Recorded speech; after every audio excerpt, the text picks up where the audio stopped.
So if you or someone you love is thinking about downsizing, should you own or should you rent? And how do you decide? We'll talk about that next.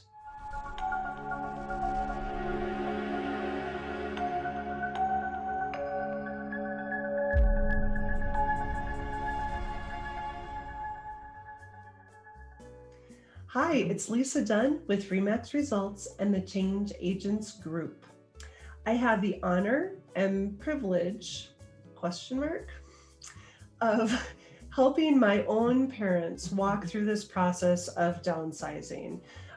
Keep in mind, I've already accomplished that process, so I beat my parents to the punch, which is okay. We all have our own timeline. But I'm having these same conversations with my own parents about should I own or rent?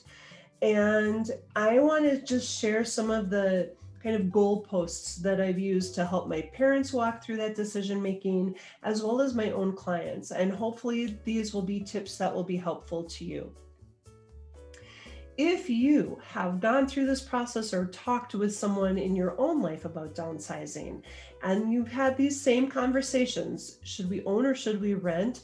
I'd love to hear what kinds of factors you used in your decision making.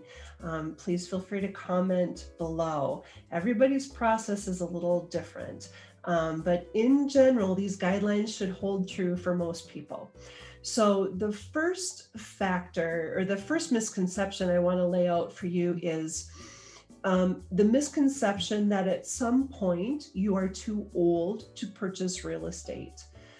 I think that's ageist, and whether or not you are 50 or 95, it doesn't matter.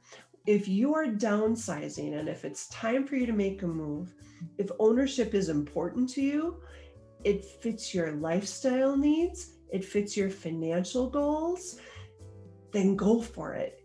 Your age has nothing to do with it. In fact, I think it has a lot more to do with your health than anything. So what I mean by that is if you are going to be living in the house for, say, at least 5 years, for each year after that 5-year mark, the chances of you having to bring money to the closing table to pay for closing costs goes down exponentially each year after 5 years. So if you can see yourself living in a home for 5 years, maybe it makes sense for you to purchase something. And maybe purchasing something is just something really important to you, and you don't care if you live there for 1 year or 5 years. You want to do it because it's important to you. Great. I want you to just have this on your radar, just in case finances are a concern for you, then you won't be surprised.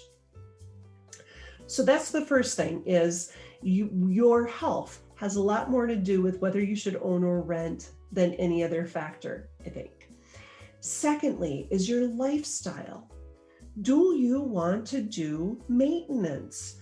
If you don't mind maintenance, a one-level single-family home, a detached townhome, a condominium, or an attached townhome may be not a bad option for you.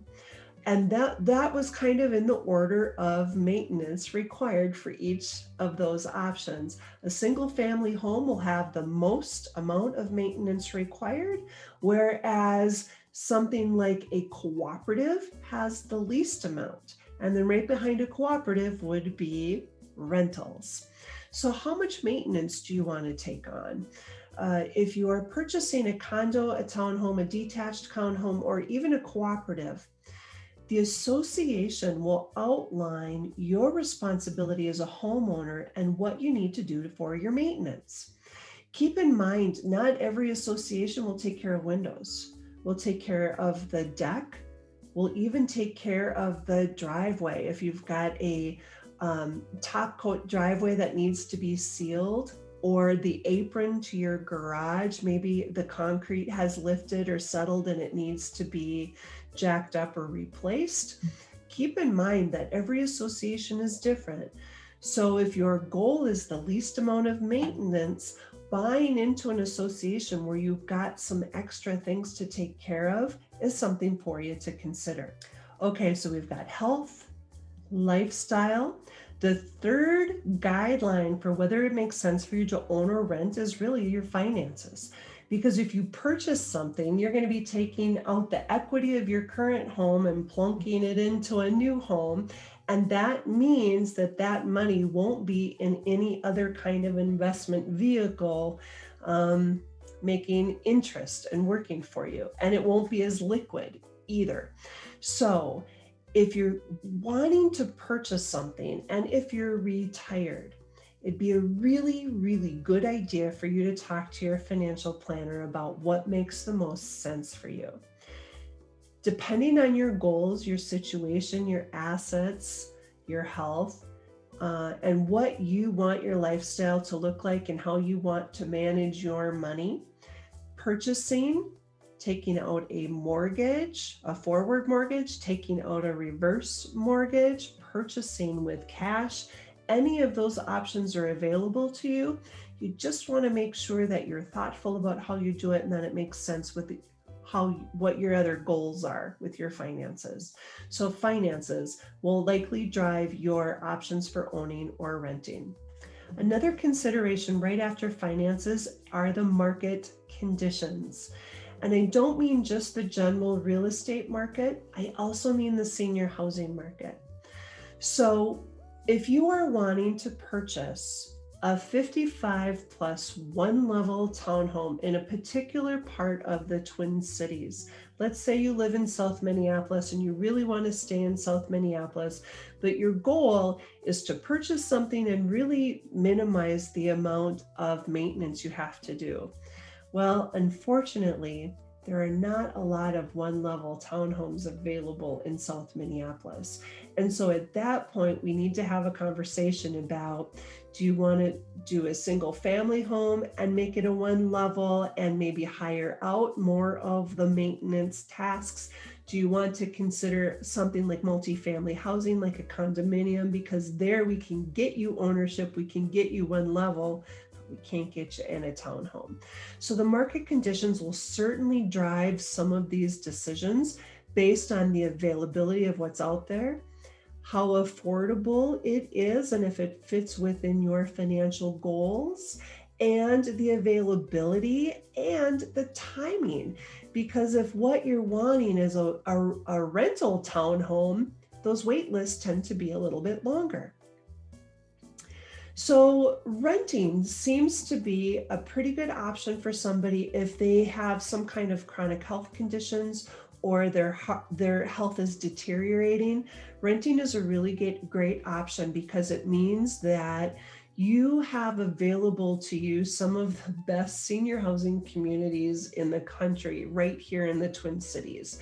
And so by moving into some of those, you'll have healthcare services available to you. Not that that wouldn't be available to you if you wanted to own something, but if you make that decision, then you have to hire the services and you are in charge of that contract and hiring and firing and paying them. And if you are in a senior housing building, that is taken care of for you. In addition, if you move into a senior housing building, you have additional lifestyle options available to you that someone owning in a private single family home doesn't have. There are group events, there's transportation available to you, there's meals, and there's healthcare services. So lifestyle, owning or renting, once you identify what's important to you, the choices kind of diverge and it becomes more and more clear. I'll put another video together that helps identify rental townhome options because I know that having something a little more private, like a private entrance for a townhome, is appealing to a lot of people. So I'll talk about that in a future video. So I hope that you find this helpful. Hopefully, if you are going through this conversation of helping someone you love get ready to downsize, you've got some goalposts to operate from. You know, you can always call, email, text me, feel free. And if there's ever anything that I can do to be helpful and help you make your decisions about whether it's time to own or rent as you get ready to downsize, I'm here. Take care. Make it a great day.